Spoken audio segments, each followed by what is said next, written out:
விடு விடுவெனவே வாலிப மனது விண்வெளி விண்வெளி ஏறும்.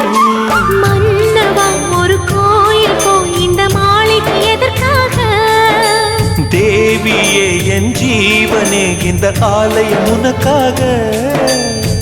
வானில் ஒரு புயல் மழை வந்தால் அழகே என்னை எங்கனம் காப்பாய். கண்ணே உன்னை என் கண்ணில் வைத்து இமைகள் எனும் கதவுகள் அடைப்பேன். சத்தியமாகுமா? நான் சத்தியம் செய்யவா? தொடு தொடுவெனவே வானவில் என்னை தூரத்தில் அழைக்கின்ற நேரம்.